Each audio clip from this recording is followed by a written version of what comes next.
বাঙালির 12 মাসে 13 পার্বণ। প্রতি বছরের মতো এবারও চৈত্র মাসে অনুষ্ঠিত হলো বাসন্তী পুজো। প্রতিবারের মতো এবারেও রায়গঞ্জের উদয়পুরে দীপসংঘের পরিচালনায় ভাটার মাঠে জাঁকজমকপূর্ণভাবে অনুষ্ঠিত হলো এই পুজো।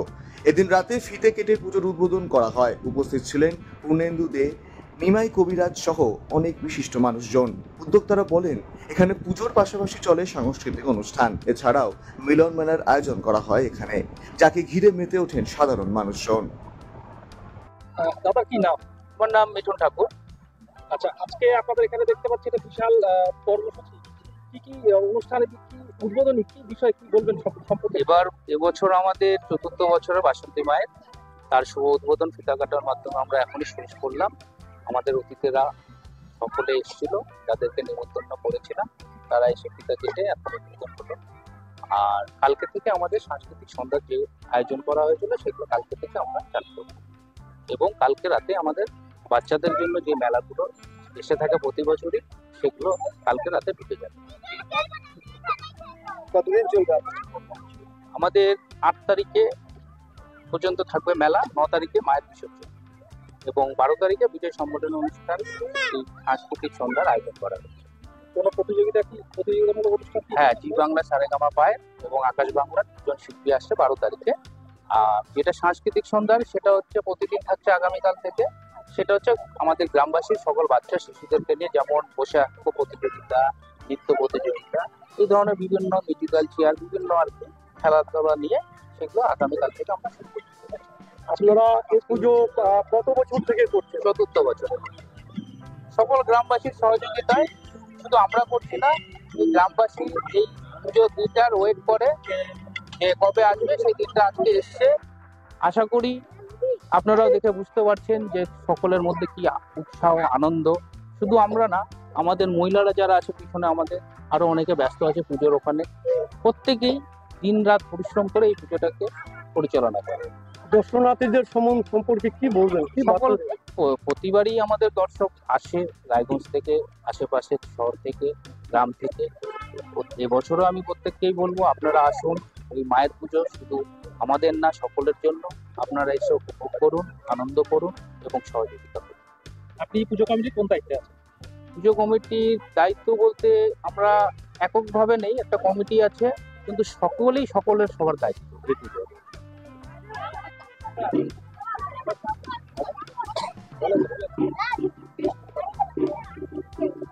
আচ্ছা, বলছি আজকে আপনি কোথায় আছেন এবং কি জন্য? দীপসংঘের ব্যবস্থাপনায় উদয়পুর ভাটার মাঠে আজ বাসন্তী পূজার আয়োজন করেছে। সেই বাসন্তী পূজা উপলক্ষে আমার সাথে যারা আছে প্রত্যেকেই এখানে উপস্থিত আছে। সকলে মিলে আমরা বাসন্তী পূজার কেন করা হয়, বাসন্তী পূজার উদ্দেশ্য কি, এবং পূজা কমিটি বিভিন্ন সাংস্কৃতিক অনুষ্ঠানের মাধ্যমে যে সুন্দর একটা ব্যবস্থা করেছে, তারই কথা বলে আমরা মন্দির উদ্বোধন করলাম। কেমন লাগলো সর্বাঙ্গীন? দেখেন, বাসন্তী পূজা তো খুব বেশি হয় না, কয়েকটাই হয়। তার মধ্যে যেটা করেছে খুবই ভালো, সুন্দর। কি নাম আর কি দায়িত্ব রয়েছে? আমি স্মৃতি দাস চৌধুরী। ঠিক আছে, আর দায়িত্ব বলতে তেমন কোনো পদ না, মানে আমরা সবাই যৌথভাবে এই পুজোটা করছি। কততম বর্ষ পুজো? 4র্থতম বর্ষ। কেমন আয়োজন? সেটা তো যারা ঘুরতে আসবে তারা দেখে বলবে। আমাদের মতো করে আমরা চেষ্টা করেছি যতটা ভালো করা যায়। তো বাকি যারা ঘুরতে আসবে তারাই বলতে পারবে কেমন লাগছে তাদের। এই পুজোকে ঘিরে আপনারা কেমন আনন্দ করেন? আপনারা তো দেখতে পাচ্ছেন উদ্যোক্তা, পুজোকে ঘিরে কেমন আনন্দ করেন এই 4 দিন 5 দিন? আনন্দ বলতে সকালের পুজো, তারপরে বিকেলে সন্ধ্যা আরতি থেকে শুরু করে ষষ্ঠী থেকে দশমী পর্যন্ত, এবং দশমীর পরেও আমাদের অনুষ্ঠান থাকে। ভাসানে যাই আমরা সবাই মহিলারা মিলে। তারপরে প্রত্যেকদিন এক একটা, মানে আমরা সবাই কি পরবো কালার ম্যাচ করে সবাই ঠিকঠাক করে একসাথে পড়ি। এবার মানে আমাদের এখানে তো তেমন ভাবে দুর্গাপুজো হয় না, এই বাসন্তী পুজোকে ঘিরেই আমাদের আনন্দ উচ্ছ্বাস। গ্রামবাসীদের জন্য বা রায়গঞ্জবাসীদের জন্য কোনো যদি মেসেজ দেওয়া থাকে আপনার? রায়গঞ্জবাসীদের জন্য বলবো যে বাসন্তী পুজো রায়গঞ্জে তো তেমন খুব একটা দেখা যায় না, খুব কম হয়। তো সবাইকে মানে আমন্ত্রণ জানাবো আমাদের এই বাসন্তী পুজোতে এসে ঘুরে দেখার জন্য। বর্তমানে পশ্চিমবঙ্গে যা চলছে তা নিয়ে উদ্বিগ্ন কেন্দ্রীয় মহিলা কমিশনের সদস্য অর্চনা মজুমদার। গত 5 মাস ধরে মহিলা কমিশনের দায়িত্ব পেয়েছি, তার মধ্যে এতগুলো বাংলার রিপোর্ট করতে হয়েছে। আগে বাংলায় পরিস্থিতি ছিল না। কারা চাইছে বাংলাকে উত্তক্ত করতে? এখনো পর্যন্ত মালদার মোথাবাড়ির ঘটনায় ইন্ডিভিজুয়াল 7টি অভিযোগ জমা পড়েছে। এছাড়াও এসেছে প্রচুর মহিলা স্বাক্ষরিত মার্চ পিটিশন। আজ মোথাবাড়ি এলাকায় যাবেন কেন্দ্রীয় মহিলা কমিশনের সদস্য অর্চনা মজুমদার। ইতিমধ্যেই তিনি মালদা এসে পৌঁছেছেন। মোথাবাড়িতে যাওয়ার আগে মালদার সার্কিট হাউসে সংবাদ মাধ্যমকে কথা বললেন তিনি।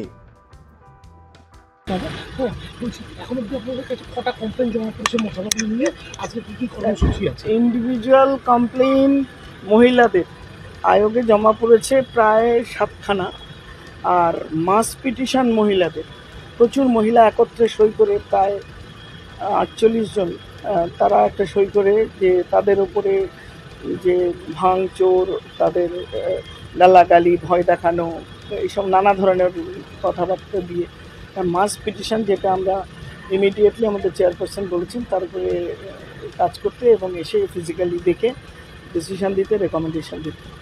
বলছি কোন কোন দিকগুলো আপনারা খতিয়ে দেবেন, কোন কোন এলাকায় যাবেন মূলত? একদম যে জায়গাটার প্রথমে বাজারটা প্রচুর দোকান ভাঙা হয়েছে এবং সেই দোকান অনেক মহিলারও ছিল, বেছে বেছে ভাঙা হয়েছে। একটা বিশেষ সম্প্রদায়ের দোকান, পাশে অন্য সম্প্রদায়ের ভাঙা হয়নি, এগুলো অভিযোগে লেখা আছে, গিয়ে দেখব। তারপরে ওখান থেকে প্রায় 1.5 কিলোমিটার দূরে দুটো এরিয়া আছে যেখানে কিছু বাড়িঘর, ওটাও বেছে বেছে এবং অত্যাচার এগুলো আছে এখনও অবধি।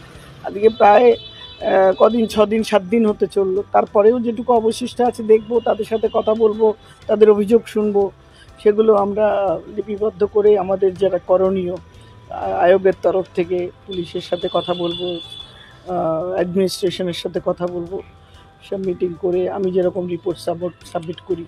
এর আগে আমি বেলডাঙ্গা রাইড করেছি, এই 5 মাস দায়িত্বে এসে আপনার দিনহাটা করেছি, নারকেলডাঙ্গা রাইড করেছি, এটা 4 নম্বর রাইড।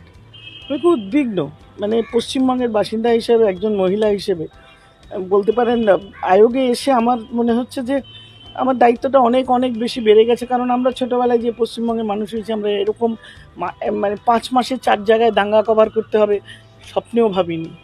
এখানে মেয়েরা মিলেমিশে আমরা একসঙ্গে স্কুলে কলেজে বড় হয়েছি। কি হচ্ছে এখন, কারা করাচ্ছে, কোন শক্তি, কেন, কি তাদের ইন্টারেস্ট, এগুলো পুলিশের ভূমিকা। পুলিশ হয়তো লোকালি ম্যানেজ করছেন, কিন্তু আসল যে কারণ, দেখুন আমি ভিডিওগুলো খুব মেটিকুলাসলি দেখেছি। আমার ভিডিওগুলো দেখে মনে হয়েছে এই ছোট ছোট বাচ্চা টাচ্চা এই যাদের দেখছি, এরা কারা? We have to identify them.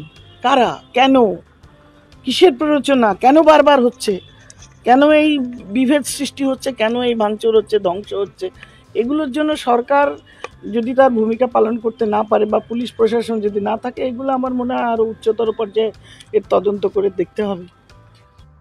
প্রতিবারের ন্যায় এবারেও নয়াবাজারে অনুষ্ঠিত হলো 4 দিনব্যাপী বাউল উৎসব। ফিতে কেটে বাউল উৎসবের সূচনা করলেন রাজ্যের ক্রেতা সুরক্ষা দপ্তরের মন্ত্রী বিপ্লব মিত্র। জানা গেছে এবারের 31তম বর্ষে পদার্পণ করলো নয়াবাজারের এই বাউল উৎসব। প্রসঙ্গত, প্রতি বছর তপন থানার নয়াবাজার হাটখোলায় বাউল উৎসবের আয়োজন করে থাকে উদ্যোক্তারা। বাউল উৎসবকে ঘিরে এলাকায় বসে প্রচুর দোকানপাট, সেই সঙ্গে গঙ্গারামপুর ও তপন ব্লকের প্রচুর মানুষজন বাউল শুনতে আসে নয়াবাজার হাটখোলাতে। প্রতি বছর বহিরাগত বাউল শিল্পীদের দ্বারা বাউল অনুষ্ঠানের আয়োজন করে থাকে উদ্যোক্তারা। এবারেও যার ব্যতিক্রম হয়নি। বৃহস্পতিবার রাতে এক মনোজ্ঞ অনুষ্ঠানের মধ্যে দিয়ে বাউল উৎসবের সূচনা করলেন রাজ্যের ক্রেতা সুরক্ষা দপ্তরের মন্ত্রী বিপ্লব মিত্র। এছাড়াও উপস্থিত ছিলেন জেলা পরিষদের সভাধিপতি চিন্তামণি বিহা, তপন পঞ্চায়েত সমিতির সভাপতি কৃষ্ণ বর্মন, বিশিষ্ট সমাজসেবী সমীর রাহা, রামপ্রসাদ রায় সহ অন্যান্য বিশিষ্টজনেরা। আজকে নয়াবাজার হাটখোলাতে প্রতি বছরের মতন 31তম বৎসরে পদার্পণ করেছে এই নয়াবাজার হাটখোলার সার্বজনীন এই লোক উৎসব যেটা আছে আমাদের বাউল উৎসব। সেই বাউল উৎসব প্রতি বছরই আমি আসি এখানটায়, যদি আমি থাকি জেলায়, এবং এবছরও আছি আমি বলে এবারেও আমাকে আহ্বান জানিয়েছে, ওরা আমাকে আমন্ত্রণ জানিয়েছিল। কমিটির পক্ষ থেকে আমি এখানটায় এসেছি এবং আজকে 31তম আজকে যে নয়াবাজার হাটখোলা সার্বজনীন লোক সংস্কৃতি বাউল উৎসব এটার আনুষ্ঠানিকভাবে উদ্বোধন করে চলে যাচ্ছি। কি বলবেন এমন উদ্যোগকে? এই বাউল উৎসব এটা বিরাট একটা উদ্যোগ, আমাদের একটা প্রাচীন ভারতবর্ষের লোক সংস্কৃতি এটা, এবং এই সংস্কৃতি আমাদের রাজ্য সরকারের মাননীয় মুখ্যমন্ত্রীর চেষ্টায় এই উৎসব এখন শুধু বাংলায় আমাদের যে গ্রামের মধ্যে সীমাবদ্ধ তা নয়, এটা শহরেও ছড়িয়ে গেছে এবং পাশাপাশি বাংলার সীমানা ছাড়িয়ে ভারতবর্ষের সীমানা ছাড়িয়ে পৃথিবীর উন্নত দেশগুলোতে যেমন ইংল্যান্ড, আমেরিকা, জার্মানি, জাপান বা এই ধরনের ইতালি বা ফ্রান্স, এই ধরনের যে উন্নত দেশগুলো বলে আমরা জানি, সেই দেশগুলোতে এই বাউল উৎসব অত্যন্ত জনপ্রিয় হয়ে উঠেছে এবং আমাদের বাউল শিল্পীরা তারা ভারত সরকারের কাছ থেকে অনুমতি নিয়ে আমাদের রাজ্য সরকারের মাধ্যমে তারা পৌঁছে গেছেন এই সমস্ত দেশে তাদের বাউলের গান নিয়ে, এবং এই বাউলের ভারতবর্ষের যে প্রাচীন সংস্কৃতির প্রচার সেটা বাউল শিল্পীদের মধ্য দিয়ে পৃথিবীর বিভিন্ন দেশে দেশে এটা পৌঁছে যাচ্ছে আজকে। এটা একটা বিরাট ব্যাপার, এটা আমাদের একদম প্রাণের উৎসব, আমাদের বাংলার মানুষের একদম নিজের উৎসব, আমাদের সভ্যতা সংস্কৃতির উৎসবে এটা একটা স্মারক। বিশেষত্ব রয়েছে এবারে বাউলে। এবারে আজকে প্রথম আমরা ফিতা কেটের মাধ্যমে বাউল মন্ত্রী সাহেব আমাদের উদ্বোধন করে দিলেন। পশ্চিমবঙ্গ সরকার ক্রেতা শুল্ক দপ্তর মন্ত্রী, ভারপ্রাপ্ত মন্ত্রী বিপ্লব মিত্র মহাশয় হাত ধরে আজকে আমাদের এটা উদ্বোধন হলো। এটা 31তম বর্ষ আমাদের এটা পূর্ণ হলো। পরপর 4 দিন আমাদের এই অনুষ্ঠানটা হবে। এই জায়গাটা আমাদের খুব গর্বের জায়গা এবং গোটা দক্ষিণ দিনাজপুর জেলার সমস্ত মানুষ এখানটা আসে, খালি আমাদের জেলা না বাইরের জেলা থেকেও আসে। আমাদের নয়াবাজার হাটখোলা সার্বজনীন লোক সংস্কৃতি বাউল উৎসব, এটাকে ঘিরে একটা মহা আনন্দের একটা মহা মিলন তৈরি, এখানটা একটা ক্ষেত্র তৈরি হয়। আপনারা দেখবেন যে প্রতিদিন পরপর 4 দিন এখানটায় হাজার হাজার মানুষের একটা সমাগম হয় এবং বাউল যে জগতের যে শিল্পী এবং গোটা রাজ্য থেকে আমরা বিভিন্ন ধরনের শিল্পী আমরা নিয়ে আসি, হাওয়াই শিল্পী, বিভিন্ন শিল্পী আমাদের এখানটায় আসেন এবং হচ্ছে যে এবার আকর্ষণ আমাদের বাসুদেব রাজবংশী, নবদ্বীপ থেকে তুলিকা হাজরা, আরও নানান ধরনের সবাই আসছে। খুব সুন্দর পরিবেশের মাধ্যমে আমরা প্রতি বছর আমাদের কমিটি আমরা সবাই এইটা পরিচালনা করি। সেনার এমইএস বিভাগে কাজ পেতে সরকারি আধিকারিককে ঘুষ দেওয়ার অভিযোগ উঠল। তদন্তে নেমে শিলিগুড়িতে এক ঠিকাদারকে গ্রেফতার করল সিবিআই। পাশাপাশি ওই সরকারি আধিকারিককেও ধরা হয়েছে।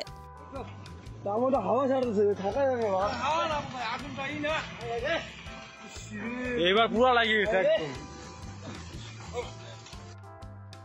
বৃহস্পতিবার গভীর রাতে কাঠমিলে বিধ্বংসী অগ্নিকাণ্ড। ঘটনার জেরে এলাকায় ব্যাপক উত্তেজনা ছড়িয়ে পড়ে। ঘটনাটি ঘটেছে ইসলামপুর থানার শ্রীকৃষ্ণপুর এলাকায়। জানা গিয়েছে রাত 1টা নাগাদ কাঠমিলে আগুন দেখতে পান স্থানীয়রা। তড়িঘড়ি ঘটনাস্থলে পৌঁছে আগুন নেভানোর কাজে লেগে পড়েন তারা। তবে আগুনের তীব্রতা এতটাই ছিল যে স্থানীয়দের পক্ষে সেই আগুন নিয়ন্ত্রণে আনা সম্ভব হয়নি। এরপর তারা দমকলে খবর দেন। খবর পেয়ে দমকলের 2টি ইঞ্জিন ঘটনাস্থলে আসে। তবে আগুন নিয়ন্ত্রণে আনতে শুক্রবার সকাল পর্যন্ত দমকলের 5টি ইঞ্জিন জল লেগেছে বলে জানান কাঠমিলের মালিক। এই ঘটনায় কাঠমিলের মেশিন সহ কয়েক লক্ষ টাকার কাঠ পুড়ে যায়। তবে কিভাবে আগুন লেগেছিল তা এখনো জানা যায়নি। নাম? আমার নাম বাপন রক্ষিত, বলাইদা নামে সবাই চিনি। মানে কি যে কাঠ মিলে আগুন লাগছিল ওর মালিক আপনি? আগুন কিভাবে লাগছে ওটা বলতে পারবেন? না, আমি ওগুলো বলতে পারবো না। আমাকে 1:30টার দিকে ফোন করলো, আপনার আগুন লেগেছে পাশের বাড়ি, পাশে একটা বাড়ি আছে, বাড়ি থেকে ফোন করলো মিলে আগুন লেগেছে। আমরা যে আমি ফায়ার ব্রিগেডকে ফোন করলাম, ফোন করে আমি দৌড়ে দৌড়ে গেলাম, গিয়ে দেখি পুরো একদম জ্বলছে। এইটাই দেখলাম, এখনো আমরা জানতে পারিনি কোথা থেকে লেগেছে। কত ঘন্টা পরে আগুনটা কন্ট্রোল হয়েছে? মোটামুটি 5বার আপনার হচ্ছে 5 গাড়ি জল, ওরা 5 গাড়ি জল নিয়ে আসছে। এই 2টোর থেকে ওরা এসছে, 2টোর থেকে একদম সকাল 6টায় শেষ হলো। 6টার পরে আগুন নিচ্ছে। আগুন নিচ্ছে। কয়টা ফায়ার ব্রিগেডের গাড়ি আসছিল? 2টো ফায়ার ব্রিগেডের গাড়ি আসছিল। ওরা 2টো গাড়ি একবার এসে আবার একবার জল ভরে নিয়ে আসে, লাস্টে আরেকটা থেকে তারপরে ক্লিয়ার করে গেছে। না টোটাল 5 গাড়ি জল লেগেছে। কত টাকার ক্ষয়ক্ষতি হচ্ছে বলতে পারবেন? মোটামুটি ধরেন না, আমাদের ওখানে তো আমাদের তো সব একটু ভালো কাঠ থাকে আমাদের মিলে, হ্যাঁ, মোটামুটি ধরেন 1.5-2 সেফটি কাঠ জ্বলে গেছে। তো মোটামুটি ধরেন না ওই 4-5 লাখ টাকা কাঠ হবে, মেশিন পত্র নিয়ে 10-15 লাখ টাকা ক্ষতি হবে। 10-15 লাখ টাকা। যেখানে আগুন লাগছে ওই জায়গাটার নাম কোন জায়গা? কোথায়? শ্রীকৃষ্ণপুর মিলনপল্লী। মিলনপল্লী। সমিলটার নাম হচ্ছে new and old timber depot sawmill. হ্যাঁ, আর আমার নাম বলাইদা বললে সবাই চেনে, বলাইদার কাঠের মিল। আগে আমাদের এটা 2 ভাইয়ের মিল ছিল, তো আমার ভাইয়েরও মাল থাকে, কানাই রক্ষিত, বলাই রক্ষিত, দুজনেরই মাল থাকে ওখানটায়। তো মাল অনেকই মাল থাকে। তো মানে ক্ষতি বলতে শুধু আমার একার না, আমার ভাইয়েরও ক্ষতি হয়েছে। ভাইয়েরও কাঠ ছিল, তো ভাইয়েরও ক্ষতি হয়েছে। দুইজনেরই মিলে 15 লাখ টাকা। দুজনের মোটামুটি 15 লাখের মতো ক্ষতি হয়েছে। আচ্ছা, ঠিক। আপনি প্রথম দেখেছিলেন নাকি আগুন? কোথায় বাড়ি আপনার? পাশেই? এটা কিভাবে লেগেছে জানতে পেরেছেন? তা কেমন কমু, আগুন ধাপ দুবাই ধৈর্য উঠছে পরে তার দেখছি। তারপরে আমরা কখন লাগছিল আগুন? রাত্র 1টার দিকে লাগছে। মানে জানা যায় না কিভাবে লাগছে আগুন? না, সেটা তো বলতে পারবো না, সবাই তো ঘুমে না। খালি আমাদের এই জানালাটা খোলা থাকাতে আমরা দেখতে পাচ্ছি।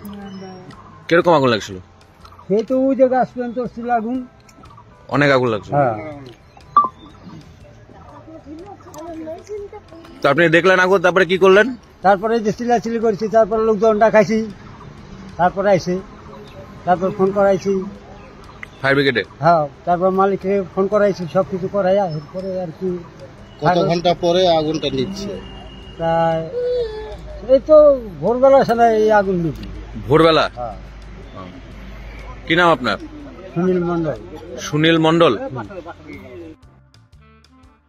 এক নবম শ্রেণীর নাবালিকা ছাত্রীকে ধর্ষণের অভিযোগ উঠল সিভিক ভলেন্টিয়ারের 50 বাবার বিরুদ্ধে। এই ঘটনার জেরে চাঞ্চল্য ছড়িয়েছে কালিয়াগঞ্জ থানার প্রত্যন্ত গ্রামীণ এলাকায়। পরিবার সূত্রে জানা যায়, গত 19 মার্চ নাবালিকা ছাত্রীর বাবা ও মা আত্মীয়ের বাড়িতে গিয়েছিল। বাড়িতে ছিল 2 বোন। সেই সময় ছোট বোন দোকানে গিয়েছিল, বাড়িতে ছিল বড় বোন। সেই সুযোগে অভিযুক্ত ব্যক্তি নাবালিকার বাড়িতে দা চাওয়ার নাম করে ধর্ষণ করে বলে অভিযোগ। যদি কাউকে তারা বলে দেয়, তাদের পানে মারার হুমকিও দেয় সে। ফলে সে ভয় কাউকে বলেনি সেই নাবালিকা মেয়েটি। বৃহস্পতিবার অসুস্থ হয়ে পড়ে নাবালিকা, পেটে যন্ত্রণা হয়। পরে বিষয়টি জানাজানি হতেই চাঞ্চল্য ছড়ায় এলাকায়। ঘটনার খবর পেয়ে ছুটে যায় কালিয়াগঞ্জ থানার পুলিশ। পুলিশ অভিযুক্ত ব্যক্তিকে আটক করে থানায় নিয়ে আসে। রাতেই নাবালিকার পরিবারের পক্ষ থেকে কালিয়াগঞ্জ থানায় লিখিত অভিযোগ দায়ের করা হয়। নাবালিকার পরিবারের অভিযোগের ভিত্তিতে ঘটনার তদন্তে নেমেছে পুলিশ।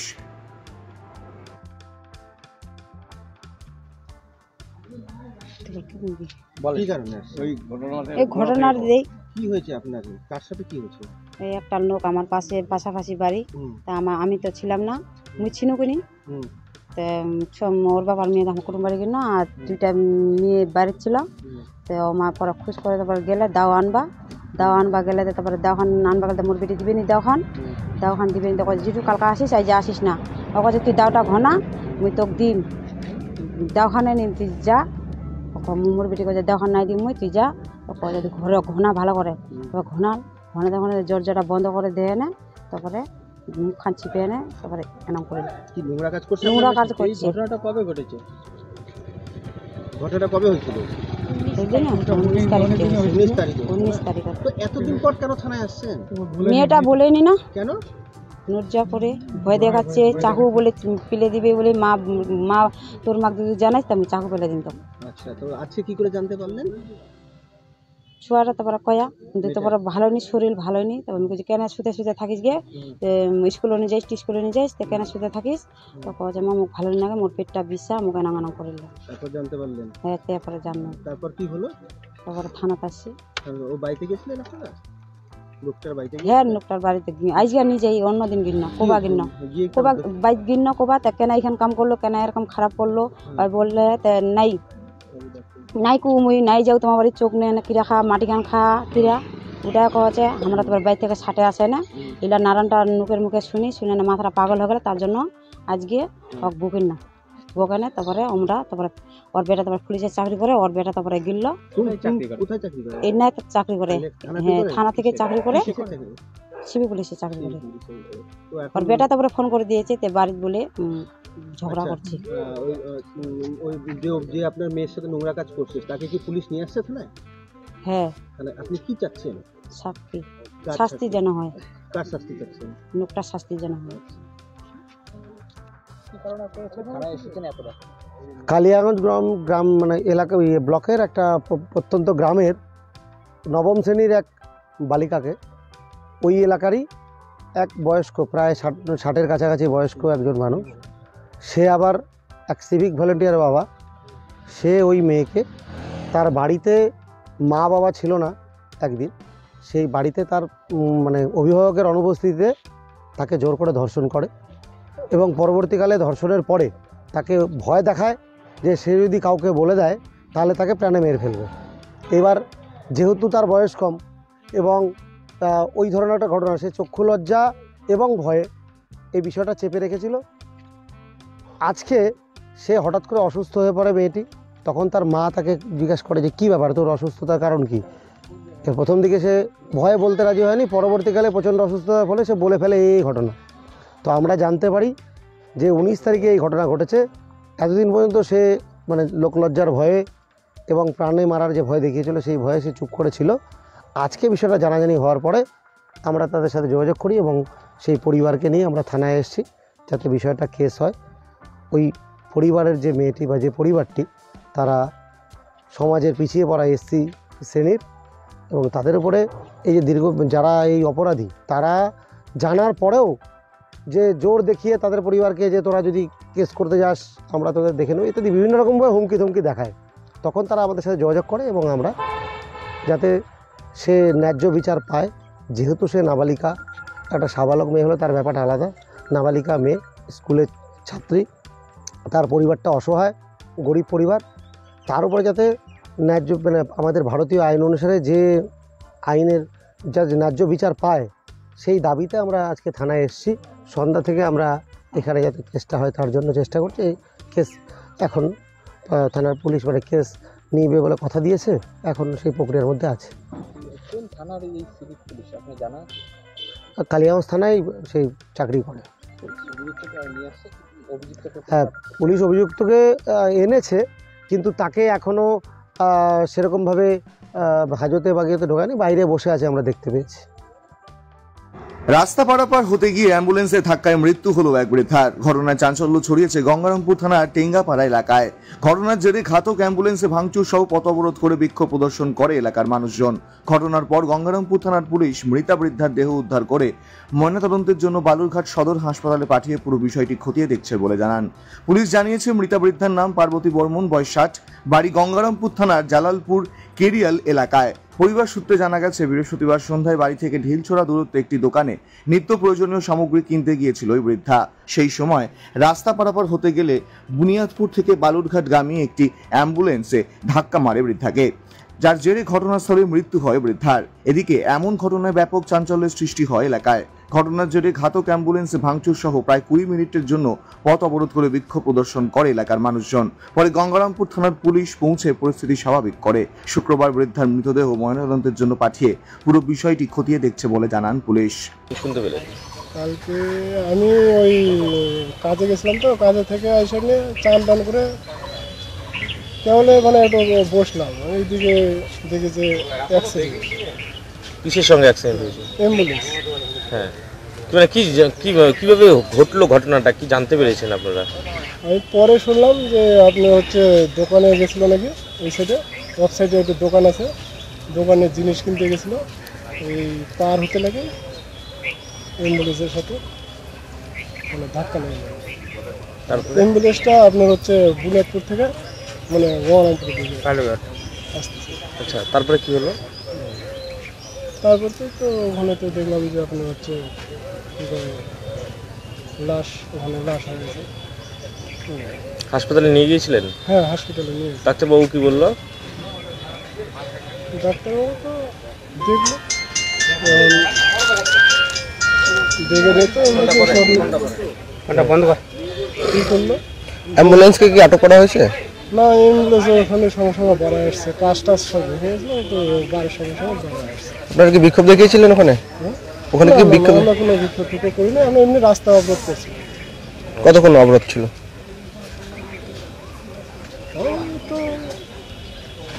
20 মিনিট হয়তো হবে, 15-20 মিনিট। আপনার নাম? পলাশ বর্মন। নাম থেকে একটু অ্যাক্সিডেন্ট হলো ঠিক কি শুনলেন? বলতে পারবো না, আমার বাড়ি হলো গাজলে বাড়ি তো। আচ্ছা, এসে কি তারপর পরে শুনলাম যে 6টার দিকে ফোন করলে আমার ভাই, তখন ফোন করলে তো বলছে এই মতন আমার বেটিও বলে যে বাবা এই মতন তোর মা মারা গেছে। ঠিক আছে, আমি তো শুনলাম যে তাই ঠিকই মারা গেছে। তারপরে তো শুনলাম তো এই ব্যাপারে দোকানে আমি বলতে পারি না আমার ভাইটা যে ঠ্যাঙ্গাবাড়া মারা গেছে না কোথায় গেছে এটা সঠিক শোনা যায়নি। তারপরে বললাম যে ঠিক আছে শুনে নে। তারপর পরে ফোন করে বললে কি আমার বাড়িয়ালি বললে যে এই মতো এই পাশে বাড়ি আমার পাশে ওই পার হবে নাকি, মানে মালটাল কিনে এই পার হবে নাকি, তখন মাথায় নাকি পড়িয়ে দেয়। এটাই তো আমি শুনলাম খবর। অ্যাম্বুলেন্স আটক করা হয়নি এখনো? আমি তাও বলতে পারি না, শুনলাম তো বলে থানায় বলে গাড়ি আটক করা আছে বলে, তাই তো বললে আমাকে। আপনারা তাহলে এখন কি চাইছেন? এখন চাচ্ছি গাড়ি ধরে এখন শাস্তি আমরা এখন ইয়ে করবো, আইনতে যেতে হবে আমাদের। ঠিক আছে, আপনার নাম? আমার নাম সুশীল বর্মন।